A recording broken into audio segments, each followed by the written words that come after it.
పరిశుద్ధ గ్రంథము నుండి లూకాసు వార్త 24వ అధ్యాయము 1 కానించి 9 వరకు చదువుదాం. 1 కానించి 9 వరకు. ఆదివారమున తెల్లవారుచుండగా ఆ స్త్రీలు తాము సిద్ధపరిచిన సుగంధ ద్రవ్యములను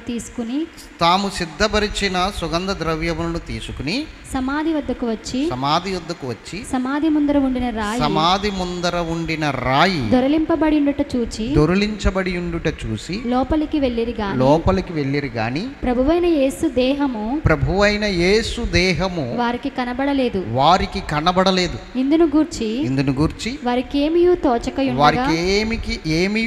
తోచక ఉండగా ప్రకాశమానమైన వస్త్రములు ధరించిన ఇద్దరు మనుషులు వారి యొద్ద నిలబడిరి. వారు భయపడి ముఖములను నేల మోపి ఉండగా వీరు సజీవుడైన వానిని మీరెందుకు మృతులలో వెతుకుచున్నారు? ఆయన ఇక్కడ లేడు. ఆయన లేచి ఉన్నాడు.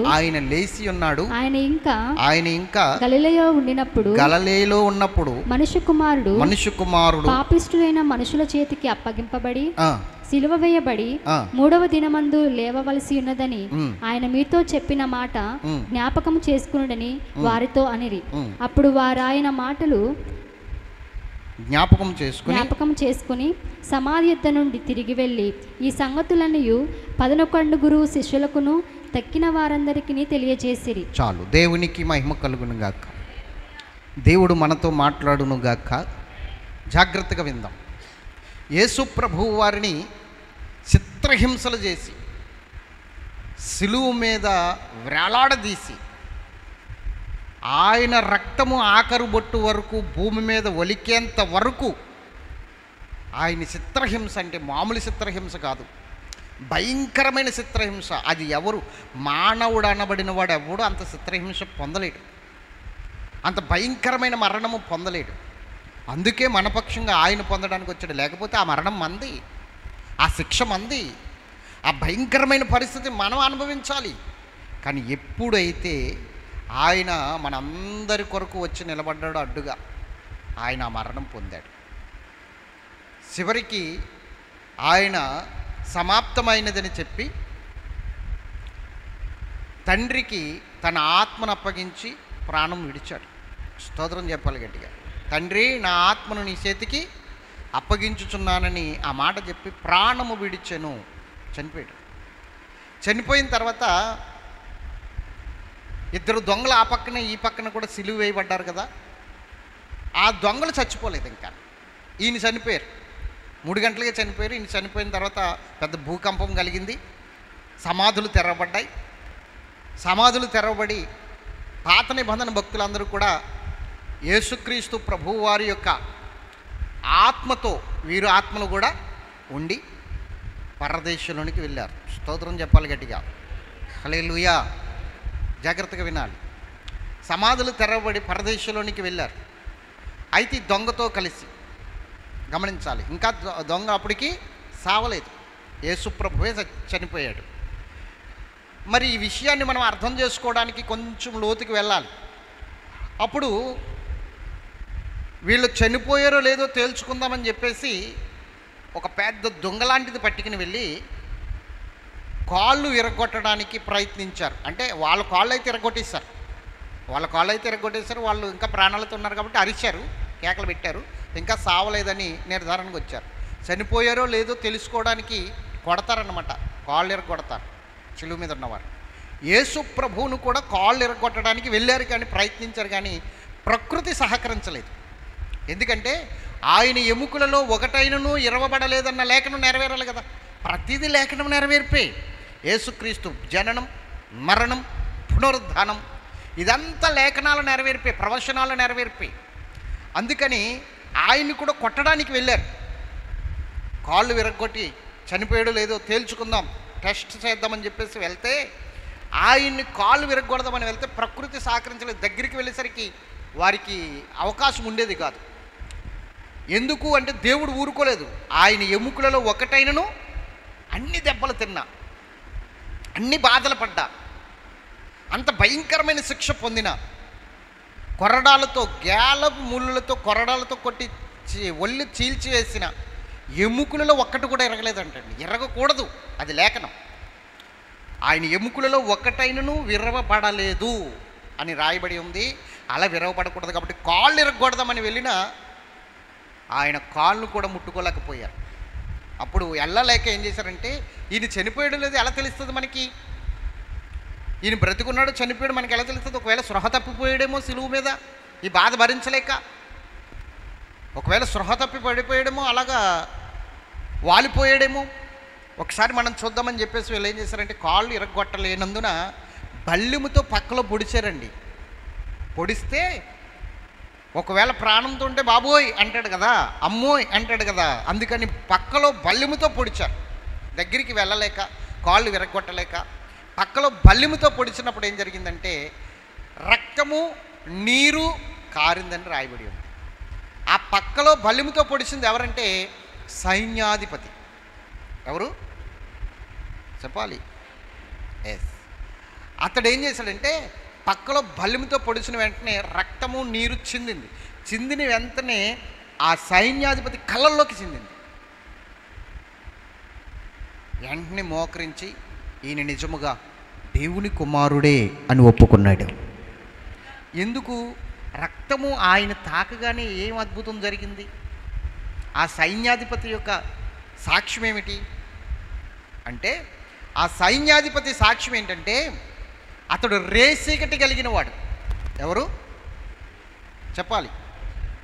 అప్పటికే 3 అయిపోయింది, ఇంకొంచెం సేపట్లో ఆయనకి కళ్ళు కనబడవు, మసకగా కనబడుతున్నాయి. అప్పటికే ఇంకా 6 అయ్యేసరికి ఏమవుతుందంటే చీకటి అయిపోతుంది, ఇతను కళ్ళు కనబడవు అనమాట. రేసీకటి గురించి తెలుసా మీకు?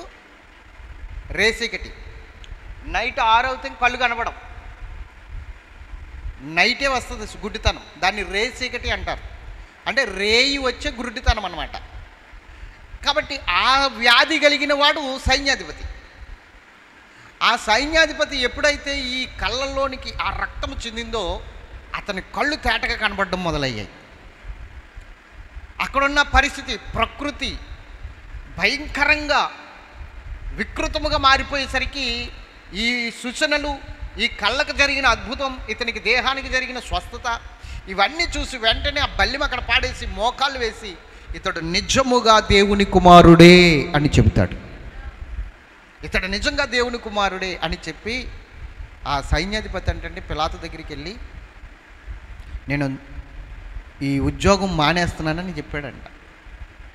ఈ ఉద్యోగం నేను మానేస్తున్నాను. ఎందుకు మానేస్తున్నావు అని అడిగితే, నేను నజరేయుడైన యేసును విశ్వసించాను, నేను ఆయన శిష్యుడిగా మారాలనుకుంటున్నాను, నాకు ఈ జాబ్ వద్దని వెంటనే రిజైన్ చేసి అతడు ఏం చేశాడంటే దేవుని సేవకునిగా మారాడు ఆ సైన్యాధిపతి. ఇది చరిత్ర. స్తోత్రం చెప్పండి గట్టిగా.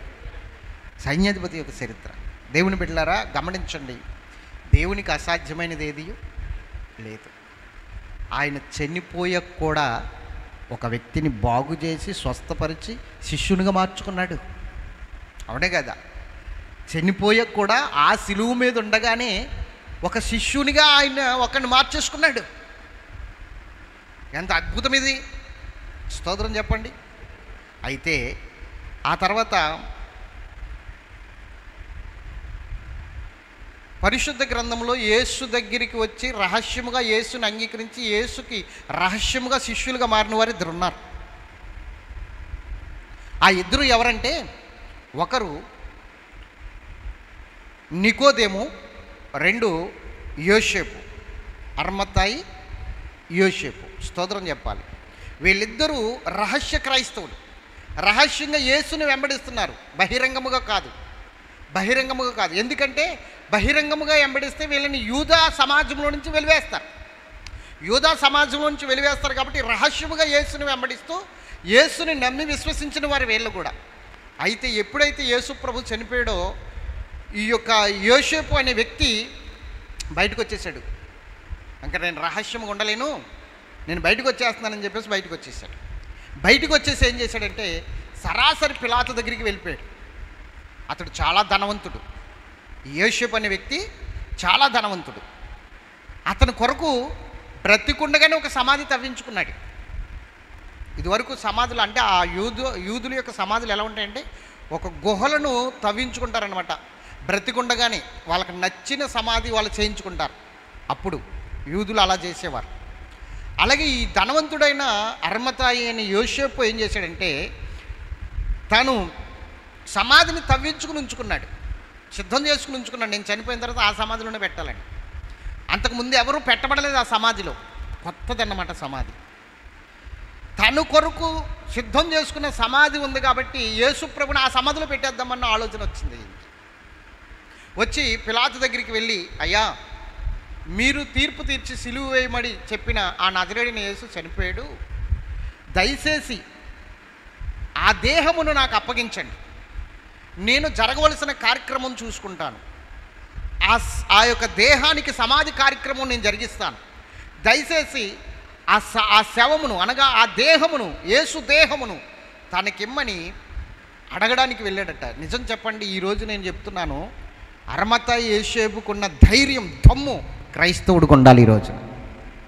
ఎందుకో చెప్పనా, శిష్యులందరూ పారిపోయారు. మేము ఈయన శిష్యులమని తెలిస్తే చంపేస్తారేమో అని. అవునే కదా, ఈయన శిష్యులమని తెలిస్తే చంపేస్తారేమో అని పారిపోయారు. రహస్యముగా ఉన్నప్పుడు వరకు రహస్యంగా ఉన్న అతను ఇప్పుడు బహిరంగంగా వచ్చేసాడు. సమయం వచ్చేసరికి బహిరంగంగా వచ్చేసాడు. అవును, నువ్వు రహస్యంగా ఉన్నావో లేకపోతే మామూలుగా ప్రార్థన చేస్తున్నావో ఏమో తెలియదు, కానీ సమయం వచ్చేసరికి ఎదరికి రావాలి. నువ్వు సమయం వచ్చేసరికి ఏమవ్వాలి, ఎదరికి రావాలి. ఈ యోసేపు ఏ విధంగా అయితే ఎదరికి వచ్చాడో సమయం వచ్చేసరికి నేను చూసుకుంటానని, అలా సమయం వచ్చేసరికి ఎదరికి వస్తే దేవుడు వాడుకుంటాడు, ఖచ్చితంగా వాడుకుంటాడు. ఇంక నేను రహస్యంగా ఉండలేను, ఇంత అన్యాయం జరిగిన తర్వాత చస్తాను, నేను కూడా ఆయనలాగా అయిపోతాను. పిలాతు నన్ను ఏం చేసినా పర్వాలేదు, పిలాతు నాకు ఎటువంటి శిక్ష విధించినా పర్వాలేదని ఒక ధైర్యంతో, ఎవరు వెళ్ళలేదండి ధైర్యం చేసి ఆ దేహాన్ని ఇమ్మని అడగడానికి. తల్లి వెళ్ళలేదు, ప్రియముగా ప్రేమించిన శిష్యుడు వెళ్ళలేదు, ఇంకా అక్కడున్న కొంతమంది యేసుని వెంబడించిన వారు ఎవరు కూడా వెళ్ళలేదు. అలాగా అనాథ శవంగా వదిలేశారు. కానీ ఈ యోసేపు మాత్రము ధైర్యం చేసి పిలాతు దగ్గరికి వెళ్ళాడు. వెళ్ళి పిలాతుని అడుగుతున్నాడు, ఆ దేహం నాకు ఇవ్వండి అని అడిగినప్పుడు పిలాతు అంగీకరించి దేహం అతనికి ఇవ్వడానికి అధికారం ఇచ్చాడు.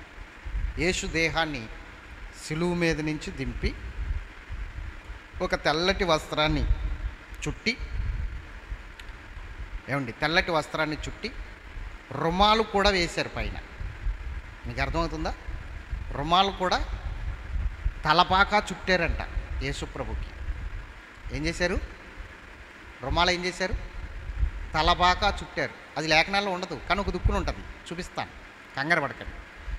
తలపాకా చుట్టి ఆయనకి పెట్టి, ప్రేత వస్త్రము, తెల్లటి వస్త్రము ఆయనకు చుట్టి, ఆయన దేహానికి సుగంధ ద్రవ్యాలు పూసి తీసుకుని వెళ్ళి శనివారం పొద్దు రాకుండగా, అనగా సబ్బాతు దినము తెల్లవారితే, శనివారం విశ్రాంతి దినం 5 దాటిందంటే విశ్రాంతి దినం ప్రారంభమైపోద్ది వాళ్ళకి. ఎందుకంటే 6 నుండి సాయంత్రం 6 నుండి మరలా ఉదయం 6 అయ్యేంత వరకు కూడా, మరలా సాయంత్రం 6 వరకు వాళ్ళకు ఒక రోజు. ఉదయమును అస్తమయమును కలగగా ఒక దినమాయను. అర్థమవుతుందా? అస్తమయమును ఉదయము కలగగా ఒక దినమాయను లేఖనాలు యూదుల ప్రకారంగా. కాబట్టి ఈ అస్తమయం అయిపోతుంది. సూర్యుడు అస్తమయించే టయానికి ఏమైపోవాలి? సమాధి కార్యక్రమం అయిపోవాలి. సూర్యుడు అస్తమించే టయానికి సమాధి కార్యక్రమం. సూర్యుడు ఉండగానే మొత్తం అన్నీ చేసేసి వచ్చినప్పుడు కొంతమంది యూదులు వెళ్ళారు మళ్ళీ పిలాతు దగ్గరికి. యేసు దేహానికి ఎవరికి అప్పగించారు మీరు? యేసేపు అంట వచ్చాడు, అప్పగించారు. మీరు ఎందుకు అప్పగించారు? 3 రోజులు శవం అలా సిలువ మీద ఉండవలసింది ఎందుకు? అతడు కొన్ని ప్రగల్భాలు పలికాడు బ్రతుకున్నప్పుడు, కొన్ని మాటలు చెప్పాడు, సహించలేనివి, ఓర్చుకోలేనివి, జీర్ణించుకోలేనివి కొన్ని మాటలు చెప్పాడు. 3వ దినము నేను లెగిస్తాను అని శిష్యులందరికీ ఆ మాటలు చెప్పుంచాడు. కాబట్టి ఇప్పుడు సమాధి చేసిన తర్వాత ఆ సమాధిలో నుంచి ఆయన ఎవరైనా తీసుకెళ్ళి దాచేసి ప్రభువు లేచిపోయాడని చెప్తే మీరు ఎందుకు అప్పగించారు అన్నట్లుగా ఆయన మీద అడిగితే, అయితే ఇప్పుడు ఏం చేయమంటారు కాదు, సమాధి రాయికి సీలు వేయాలి, తాళం వేయాలి, ఎవరు అటువైపుకు వెళ్లకుండా చూడాలి. 2, సమాధికి 2 సైనికుల్ని కాపలా పెట్టాలి. ఇలాగైతేనే అనుమతి ఇవ్వండి, లేదంటే వెనక్కి రప్పించండి అని మరలా వీళ్ళు ఏం చేశారు, పిలాతు దగ్గరికి వెళ్ళి యూదులు గొడవ పడ్డారు. అర్థమవుతుందా మీకు? పిలాతు దగ్గరికి వెళ్ళి యూదులు గొడవ పడ్డారు. అప్పుడు యూదుల సంఖ్య ఎక్కువ మూలను, అలాగే వాళ్ళ ప్రసిద్ధి బాగుండడం వలన పిలాతు కూడా వాళ్ళకి కొంచెము జంకేవాడు. అందుకనే కదా యేసుని సిలువుకి అప్పగించేసాడు, వాళ్ళ మాట కాదనలేక. ఎందుకంటే ఇతనికి అధికారం ఉంది, తప్పించగలదుడు.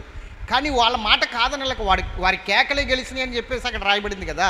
వారు ఎందుకు వాళ్ళకి యూదులు అంటే కొంచెం ఇతనికి కూడా ఒక ఆలోచన ఉండేదన్నమాట. దేవునికి మహిమ కలుగును గాక. హల్లెలూయా. వారితో గొడవ అనవసరం అని అన్నట్లుగా వెంటనే ఏం చేశాడంటే పిలాతు సైనికులకు ఆర్డర్ ఇచ్చాడు.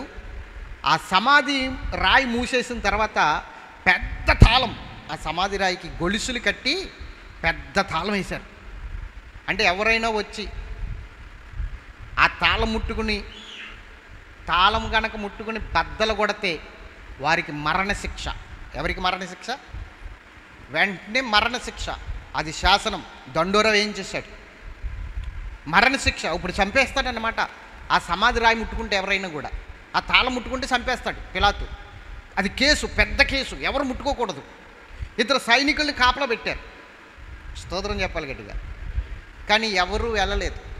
3వ రోజున యూదుల ఆచారం ప్రకారంగా ఏం చేస్తారంటే, యూదులు సమాధి చేయబడిన తర్వాత 3వ దినాన సుగంధ ద్రవ్యాలు పట్టుకెళ్తారు. కొంతమంది పట్టుకెళ్ళి ఆ దేహానికి పోస్తారు. ఇది యూదుల ఆచారం. ఎలా పోస్తారు సార్ అంటే, నేను ముందుగానే చెప్పాను, ఒక గుహను తవ్వి సమాధిగా చేసి దానికి ఒక రాడు పెట్టి వెళ్తాకి రావడానికి వీలు ఉంటుంది వాళ్ళ సమాధికి. మనలాగా మట్టిలో తవ్వేసి పెట్టేసి పూడ్చేయరు యూదుల ఆచారం ప్రకారంగా. ఇదే ఆచారము ఎవరికి ఉందంటే ఈజిప్టు వారికి కూడా ఉంది. వారు కూడా పిరమిడ్లు కట్టి చనిపోయిన వారి దేహాలను దాస్తారు. వారిని ఏమన్నారంటే మమ్మీలు అన్నారు. ఆ దేహాలను ఏమంటారు?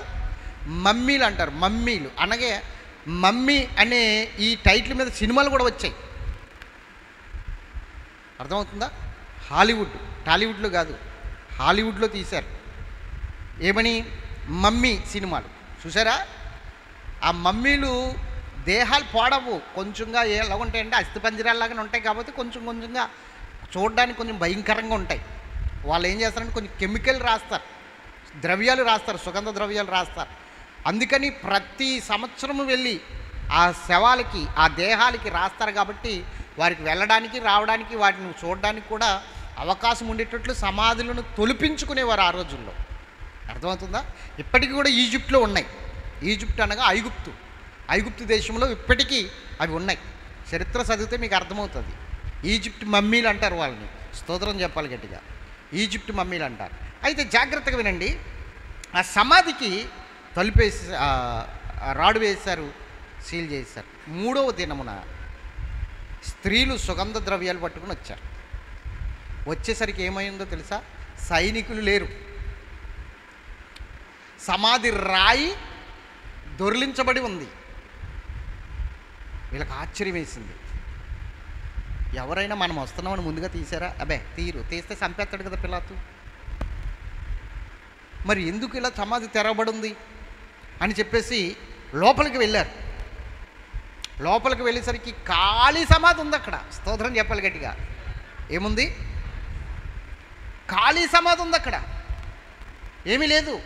ఏముందో తెలుసా? ఆయన పై వస్త్రం, రుమాలు తలబాగా చుట్టేసి శుభ్రంగా చుట్టి అలా తీసి అక్కడ పెట్టి ఉందట. చూడండి, యోహాను సువార్త 20వ అధ్యాయము 7, 8, 9 వచనాలు చదవండి. నారబట్టలు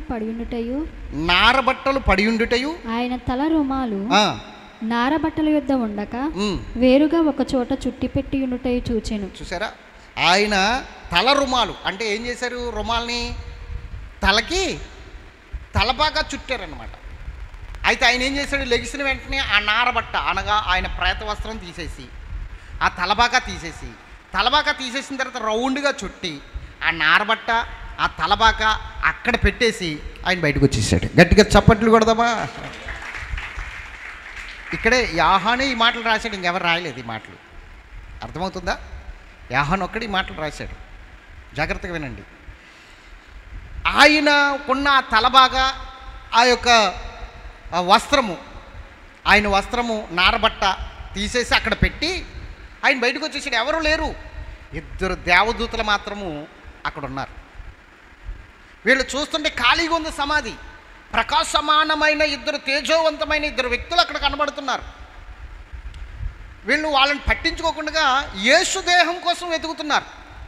అంత ప్రకాశమానమైన 2 వ్యక్తులు అక్కడ ఉన్నప్పుడు మన దృష్టి ఎలాగ వెళ్ళిపోద్ది? మనం వచ్చిన పని కాకుండా వేరే పని మీదకి వెళ్ళిపోద్ది. వీళ్ళెవరు అన్న ఆలోచనకు వచ్చేస్తుంది. మరి అక్కడ చూస్తున్నది ఏమిటి? వాళ్ళు దేని మీద ఉంది వాళ్ళ దృష్టి? యేసు దేహం ఏమయ్యింది, యేసు దేహం ఏమయ్యింది. స్తోత్రం చెప్పాలి గట్టిగా. అసలు యేసుని ఎవరు ఎత్తుకుపోయారు? మగ్దలేని మరి అయితే మొత్తం వెతికేస్తుంది. యోహాను సువార్తలో ఉంటుంది, వెతికేస్తుంది.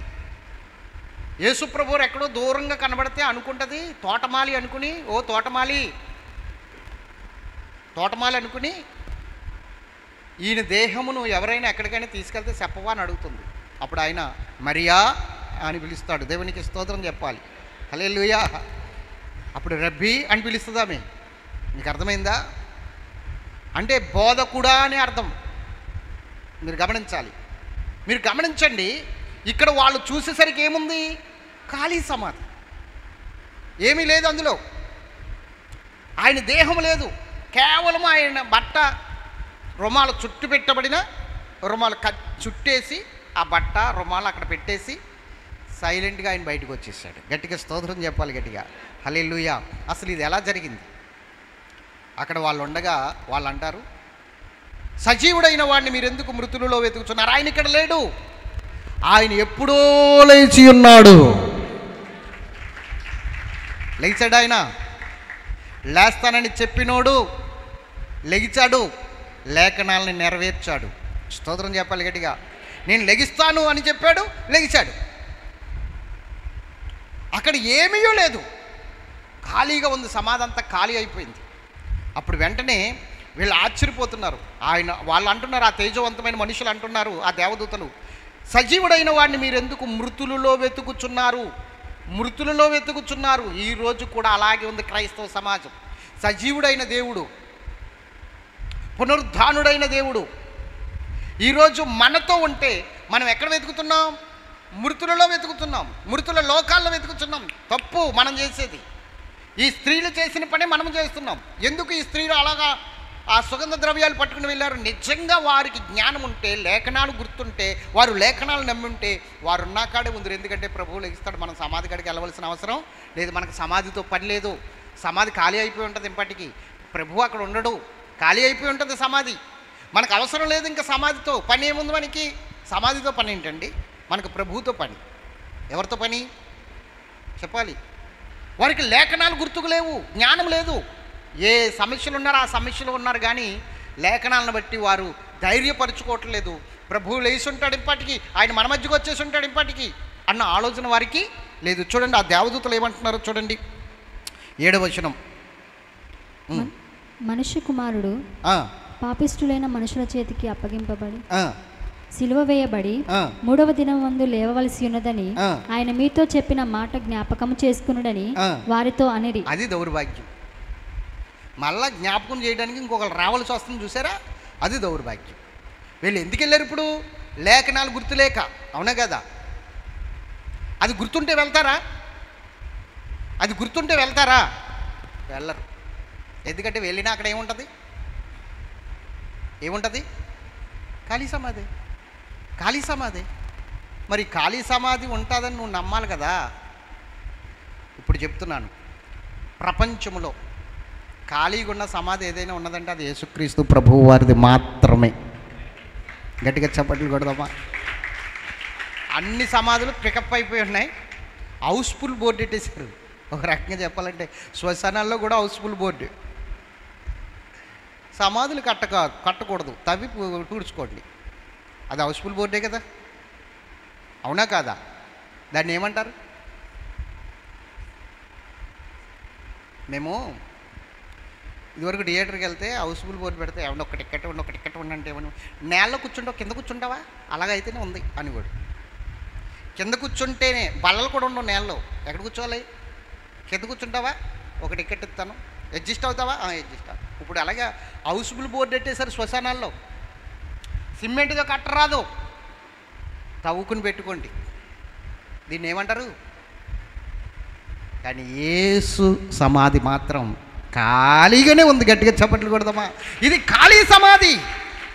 యేసుక్రీస్తు ప్రభువారి యొక్క సమాధి ఖాళీ సమాధి. ఇప్పటికీ కూడా యాత్ర చేస్తున్నవారు, యెరూషలేము వెళ్తున్నవారు అందరూ కూడా ఆ సమాధిలోనికి వెళ్ళి ఆ ఖాళీ సమాధిని చూసి వస్తారు. ఈ మగ్దలేని మరి ఇలాగా వెళ్ళి వచ్చిన వారు అందరూ కూడా స్తోత్రం చెప్పాలి. ఎందుకు వెళ్తున్నారు? ఎందుకు వెళ్తున్నారు? ఇప్పుడు యెరూషలేము వెళ్తేనే ఆశీర్వాదం, పుణ్యం అంటే మరి నేను వెళ్ళలేకపోతున్నా, మరి నా పరిస్థితి ఏంటి? కొంతమంది వెళ్ళలేకపోతున్నారు, వాళ్ళ పరిస్థితి ఏంటి? పుణ్యం లేదా మనకి? ఏమండి యేషబ్ గారు? లేదంట. ఉందా లేదా? పుణ్యం లేదా మనకి? వ్యర్థమే కదా మన భక్తి యెరూషలేము వెళ్ళకపోతే. ఒకడంటాడు ఎబ్రి భాష రాకపోతే పరలోకం వెళ్ళడు, ఎత్తబడ్డాడు అంటాడు. ఎబ్రి భాష నేర్చుకోవాలి ఇప్పుడు మనం. ఇదో కర్మ. నాకు ఇంగ్లీషే రాదంటే ఎబ్రి భాష ఏం నేర్చుకుంటాను? ఆలోచించండి. ఎబ్రి భాష లేకపోతేనంట ఎత్తబడరంట. ఒకడు చెప్తున్నాడు. ఇంకొకడు అంటాడు నేను జెరూషలేము వెళ్ళొచ్చాను, నా జన్మ ధన్యమైపోయింది అని. అది పరలోకం వెళ్ళొచ్చేసినట్టే. మరి మనలాంటి వాళ్ళకి ఎలా ఉండదు చెప్పండి? ఇదివరకు మా అమ్మగారు వాళ్ళు అనేవారు, ఎవరైనా కాశీ వెళ్ళొచ్చినా యాత్ర లేదు, మీ కళ్ళు మంచి అమ్మ, వెళ్ళొచ్చారు, మీ కళ్ళు చాలా మంచి. అంటే మా కళ్ళు పాపిష్టి కళ్ళు అన్నమాట, పనికిమాలిన కళ్ళు అన్నమాట, పాపం చేసుకున్న కళ్ళు అన్నమాట. అంటే ఏంటి? ఇప్పుడు యాత్రల్ని జనాల్ని చూసి వస్తే కళ్ళు ఏంటి? మంచి. లేకపోతే మరి ఆ మంచి కళ్ళు కళ్ళజోళ్ళు ఎందుకు కడుతున్నాయి? సైట్లు ఎందుకు వస్తున్నాయి? దేవునికి స్తోత్రం చెప్పండి. అవునా కాదా? ఏ పిచ్చి. యెరూషలేములోని ఏమీ లేదు, ఎక్కడ లేదు. అందుగలడు ఇందు లేడని సందేహము ఎందుకు నీకు? అందుగలడు ఇందు కూడా ఉన్నాడు. అక్కడున్నవాడు ఇక్కడ కూడా ఉన్నాడు. ఎందుకంటే ఎక్కడ ఇద్దరు ముగ్గురు నా నామమును ఏకీభవిస్తారో వారి మధ్య వారితో ఉన్నానని చెప్పిన దేవుడు కదా. అలాగని వెళ్తున్న వారిని నేనేమి విమర్శించట్లేదు, వెళ్ళొద్దని చెప్పట్లేదు. వాళ్ళ ఓపిక, వాళ్ళ డబ్బు వాళ్ళు ఖర్చు పెట్టుకుంటారు, వెళ్తారు. అవునా కదా? నేనేమి అన్ను, మీరు కూడా వెళ్ళండి, తప్పులేదు. మీకు డబ్బు ఉంటే మీరు వెళ్ళండి. పోనీ ఒకవేళ నాకు కూడా ఆయన పెట్టుకుంటే నేను కూడా పాస్పోర్ట్ చేయించుకుని వీసా తీసుకుంటాను. ఎందుకంటే ఓపిక అదంతే. స్తోత్రం చెప్పాలి. కానీ వెళ్తేనే కానీ, చూస్తేనే కానీ, దర్శిస్తేనే కానీ, ఇదైనా తీర్థయాత్రలు ఏంటండి? ఇదైనా విగ్రహారాధన? ఆయన ఆత్మరూపిగా ఏమండి అన్ని దుక్కులో ఉన్నవాడు, సర్వాంతర్యామి. స్తోత్రం చెప్పాలి గట్టిగా. అంటే అర్థం ఏమిటి? సర్వాంతర్యామి అంటే అర్థం ఏమిటి? ఎక్కడైనా ఉన్నాడు. ఇండియాకో, అమెరికాకో, జెరూషలేముకో సంబంధించిన భక్తి కాదండి. ఇది సర్వలోకమునకు సంబంధించిన భక్తి. నువ్వు ఎక్కడ ఉన్నా, ఏ స్థితిలో ఉన్నా నీ దగ్గరికే దిగి రాబోతున్నాడు ఆయన. ఖాళీ సమాధి ఎందుకు మనకి? ఆ సమాధి దగ్గరికి వెళ్ళవలసిన పని ఏమిటి మనకి? మన దగ్గరికి ఆయన దిగి రాబోతున్నాడు, మన దగ్గరికి ఆయన రాబోతున్నాడు, మనతో ఉండబోతున్నాడు. ఆయన చెప్పాడు సదాకాలము మీతో ఉండేదను అని చెప్పాడు.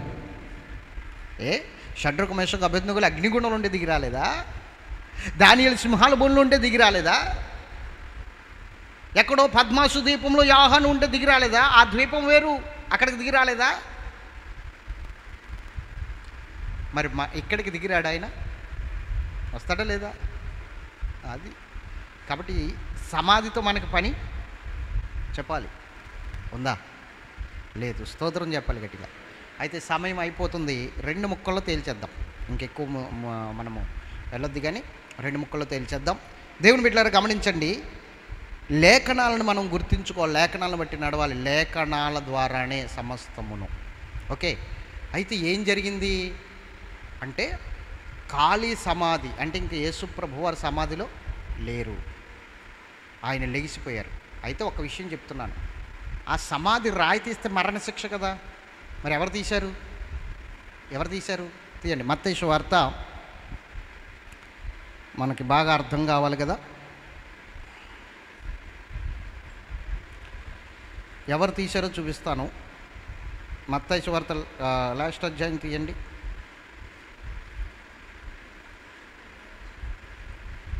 28:1 కాడి నుంచి చదవండి. విశ్రాంతి దినము గడిచిపోయిన తర్వాత ఆదివారమున తెల్లవారుచుండగా మగ్దలేని మరియయు వేరొక మరియయు సమాధిని చూడవచ్చిరి. ఇదిగో ప్రభువు దూత పరలోకము నుండి దిగివచ్చి రాయి పొర్లించి ఏం చేశాడు? ఎవరు తొర్లిస్తున్నారు ఇప్పుడు? మరి దేవదూతకి ఎత్తడు మరణశిక్ష, మనుషులకైతే మరణశిక్ష. ఇప్పుడు ఎవరు వస్తున్నారు? ఇప్పుడు ఉరితి బల్లెములతో పొడు, మనుషులకైతే మరణశిక్ష. అందుకని మనుషులు కాదు, ఇప్పుడు రాయి దొర్లించింది. ఇప్పుడు రాయి దొర్లించింది దేవదూత. దేవదూత వచ్చి ఆ రాయి పొర్లించి దాని మీద కూర్చుండెను. అప్పుడు మహాభూకంపము కలిగెను. ఆ దూత స్వరూపము మెరుపు వలె నుండెను. అతని వస్త్రము హిమమంత తెల్లగా ఉండెను. అతనికి భయపడుట వలన కావలివారు వణికి చచ్చిన వారి వలె నుండిరి. దూత ఆ స్త్రీలను చూచి, మీరు భయపడకుడి, సిలువ వేయబడిన యేసును మీరు వెతుకుచున్నారని నాకు తెలియను.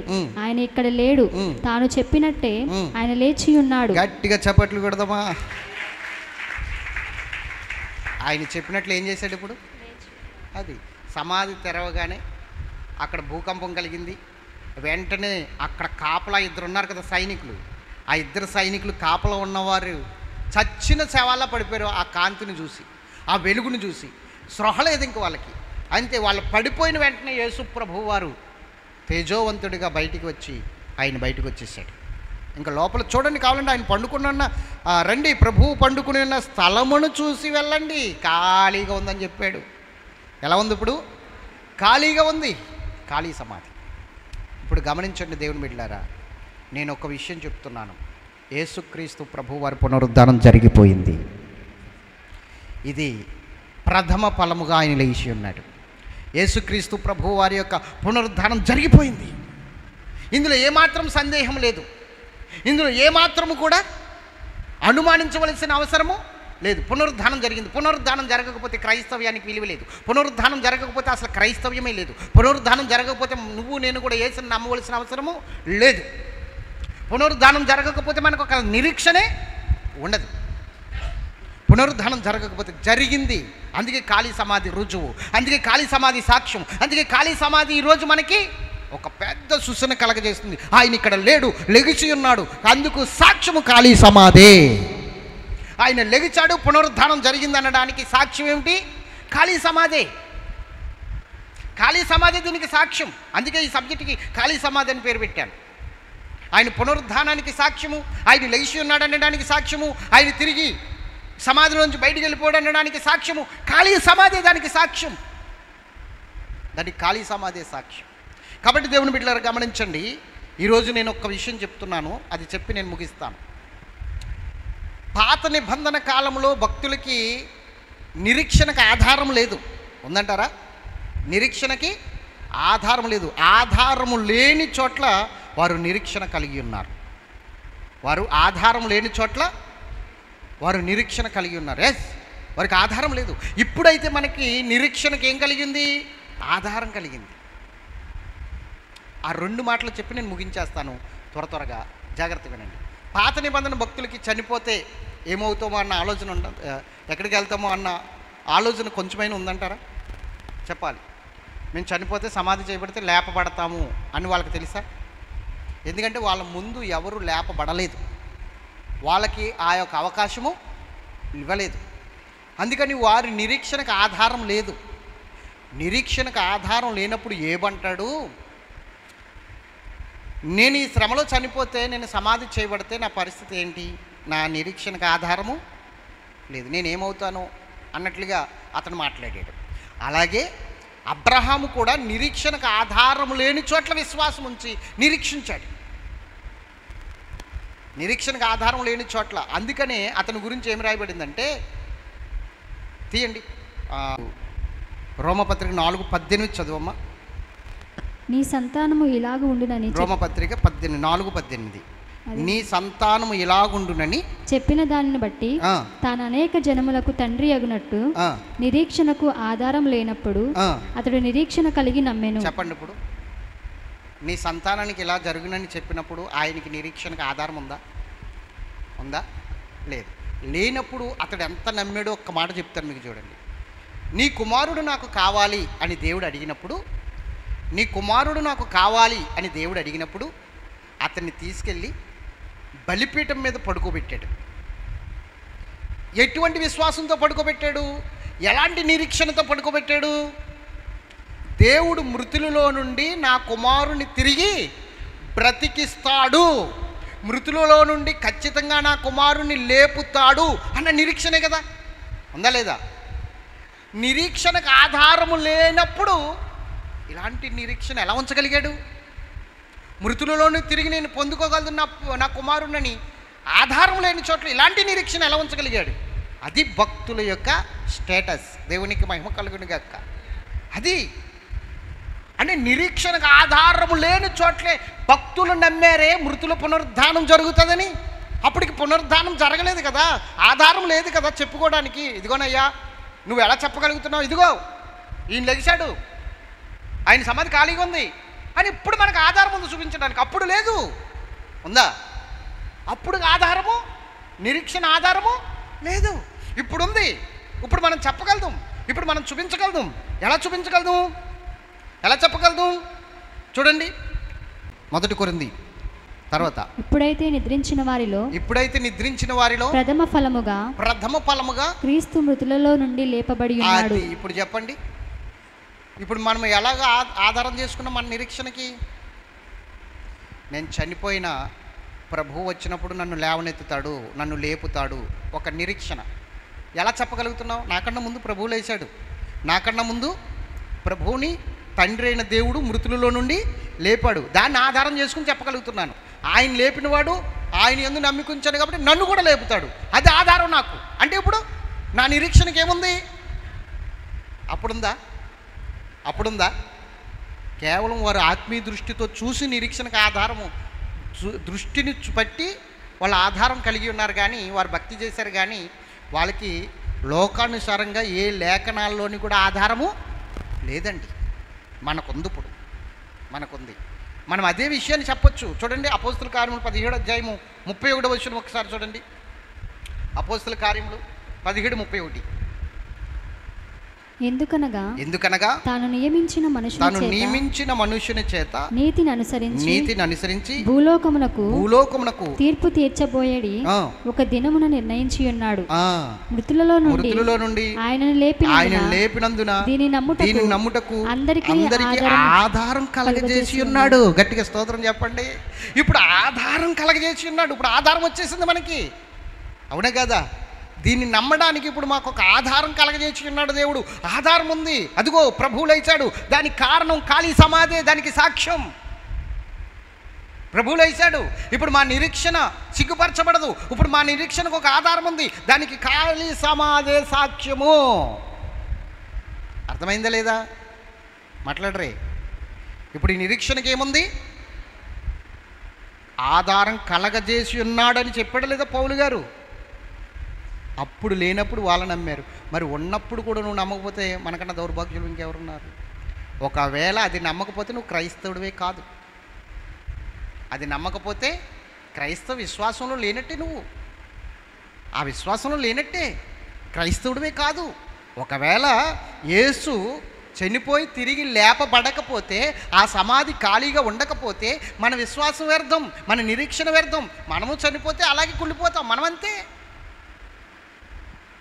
గుర్తుంచుకోండి, దావీదు అంటాడు కీర్తన 16లో, నీ పరిశుద్ధుణ్ణి కుళ్ళిపట్టనీయలేదు, అతని ఆత్మను పాతాళంలో విడిచిపెట్టలేదు.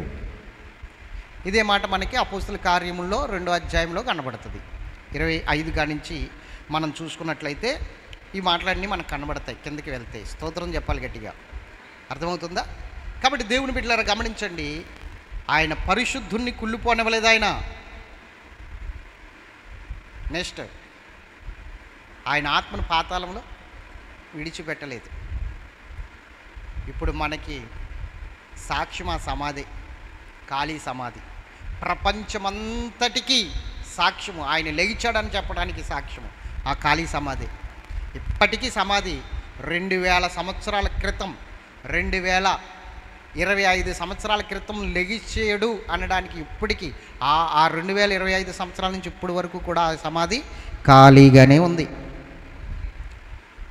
పర్యాటకులు వెళ్ళి వస్తున్నారు కదా, చూసి వస్తున్నారు కదా, ఆ పర్యాటకులు చెప్తున్నారు కదా యూట్యూబ్లో, ఆ సమాధులు చూపిస్తున్నారు కదా, ఇప్పటికి ఎలా ఉంది? అది ఖాళీగానే ఉంది, చక్కగా ఖాళీగానే కనబడుతుంది. ఖాళీ సమాధి సాక్ష్యం పునరుద్ధానుడికి, ఆయన పునరుద్ధానానికి, ఆయన లేచి ఉన్నాడని చెప్పడానికి, ఆయన లేఖనాలు నెరవేర్పు జరిగిపోయిందని చెప్పడానికి ఆ ఖాళీ సమాధే సాక్ష్యం.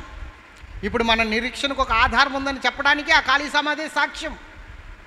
మేము నిరీక్షిస్తున్నాము, మేము సిగ్గుపరచబడము, ఎందుకంటే మేము నిరీక్షిస్తున్నది ఏదో అదిగో జరిగింది, దానికి సాక్ష్యం ఖాళీ సమాధే. అవునా కాదా? మరి ఇప్పుడు చెప్పండి, ఖాళీ సమాధి అది పెద్ద సాక్ష్యమా కాదా? మాట్లాడరేంటండి? సాక్ష్యమా కాదా? లేఖనాలు నెరవేర్పండి. ఆయన మరణము, ఆయన జననము, ఆయన పునరుద్ధానము అంతా కూడా లేఖనాలు నెరవేర్పాయి. కాబట్టి పునరుద్ధానం జరిగిపోయింది. ఆయన పుట్టడం ఎంత నిజమో, మరణించడం ఎంత నిజమో, పునరుద్ధానం జరగడం కూడా అంతే నిజం. ఆ పునరుద్ధానపు శక్తిని పొందుకోవాలి మనం, ఆ పునరుద్ధానపు మహిమను పొందుకోవాలి మనం. పెంతుకొస్తు దినం ఒక రోజు ఉంది, ఖచ్చితంగా ఈ దినానికి 50 రోజులు ఉంది. లెక్కేసుకోండి, ఈ దినానికి 50 రోజులకి పెంతుకొస్తు దినం వస్తుంది. క్యాలెండర్లో కూడా ఉంటుంది దాని గురించి. ఆ పెంతుకొస్తు దినం రోజున పునరుద్ధానం అయిన తర్వాత ఆయన ఆరోహణమై పెంతుకొస్తు దినము వరకు ఏం జరిగింది అన్నీ చెప్పుకొస్తాను. ఆ పెంతుకొస్తు దినం రోజున పునరుద్ధానం అయిన తర్వాత ఆయన ఎన్ని దినాలు ఉన్నాడు, తర్వాత ఆరోహణం ఎలాగయ్యాడు, ఆ తర్వాత ఏం జరిగింది, పరిశుద్ధాత్మదేవుడు భూమి మీదకి ఎలా వచ్చాడు, విషయాలన్నీ కూడా పెంతుకొస్తు దినము ఇంకొక 50 రోజులకు వస్తుంది. అప్పుడు నేను చెప్తాను విషయాలన్నీ. స్తోత్రం చెప్పాలి కదా. ఇప్పుడు పునరుద్ధానం జరిగింది అని ఒక రుజువు లేఖనాలు చూపించేసే, మనకి చూపించేయలేవా? చెప్పాలి, చూపించలేవా? చూపించేసాయి. స్తోత్రం చెప్పండి గట్టిగా. అంటే మనకి ఇంకొక చెప్పాలి ఏముంది, చనిపోయిన తర్వాత ఇంకొకటి ఏముంది, మనకి జన్మ ఉంది. అంటే అలాగని మళ్ళీ శరీరంతో పుడతావని కాదు, ఆత్మీయంగా పుడతావు. ఆత్మలోకములో మరలా నువ్వు నూతనముగా యేసుతో జీవించే జన్మ ఉంది. స్తోత్రం చెప్పాలి. లేఖనాలతో కూడిన నిరీక్షణ. ఆమేన్. కాబట్టి ఈ నిరీక్షణకు మనము సిగ్గుపడవలసిన అవసరం లేదు. ఈ నిరీక్షణ బట్టి మనం ఈ దేహానికి విలువ ఇవ్వాల్సిన అవసరం లేదు, ఈ లోకానికి విలువ ఇవ్వాల్సిన అవసరం లేదు. భక్తులందరూ కూడా ఈ నిరీక్షణ బట్టే మరణానికి రొమ్ము విరుచుకుని ఎదురు నిలబడ్డారు. చనిపోతే ఈ దేహాన్నే చంపుతారు, మీరు ఆత్మను కాదు. మాకు ఒక నిరీక్షణ ఉంది, ఆ నిరీక్షణలో మేము మరలా బ్రతుకుతాం. నా యందు విశ్వాసం ఉంచిన వాడు చనిపోయినను తిరిగి బ్రతుకుతాడని చెప్పాడు కదా. నేను మరలా బ్రతుకుతాను, నాకు ఒక నిరీక్షణ ఉంది. యేసు సమాధిలో నుంచి లెగిసి బ్రతికినట్లుగా నేను కూడా బ్రతికి లెగుస్తాను. దానికి ఆధారం నిద్రించిన వారిలో, ఇప్పుడైతే నిద్రించిన వారిలో ప్రథమ ఫలముగా క్రీస్తు మృతులలో నుండి లేపబడి ఉన్నాడు. మనుషుని ద్వారా మరణము వచ్చెను గనుక మనుషుని ద్వారానే మృతుల పునరుద్ధానము కలిగెను.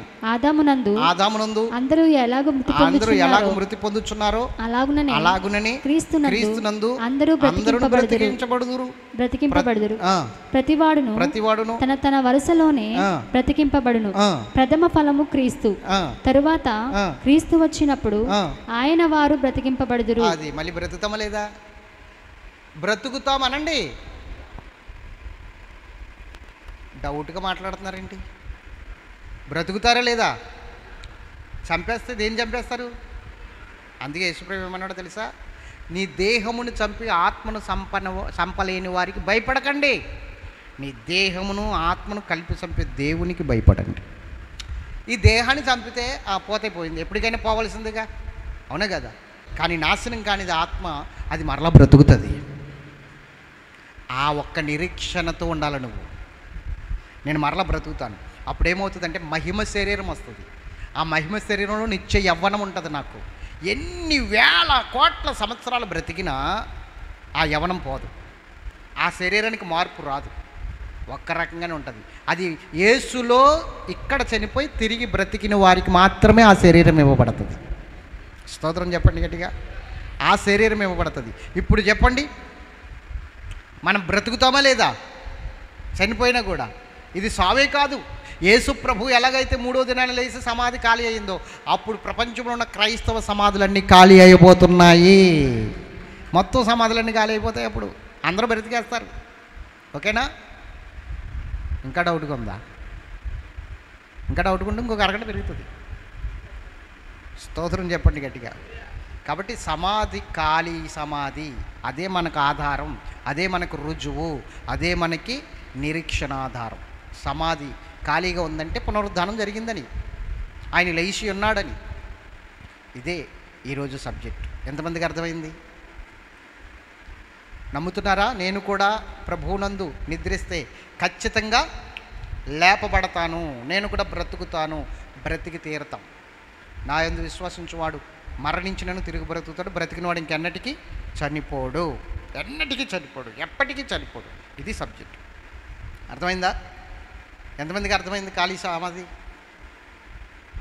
ఆ ఖాళీ సమాధిని చూస్తే నీకేం కావాలి? ఇప్పుడు నీకేం గుర్తుకు రావాలి? ఇప్పుడు రుజువేంటి? ఖాళీ సమాధికి రుజువేంటి? యేసు లేచాడు, పునరుద్ధానము జరిగింది, అది రుజువు. ప్రార్థన చేసుకుందాం. దేవుడి మాటలు దీవించునుగాక. ఆమేన్. ప్రార్థన.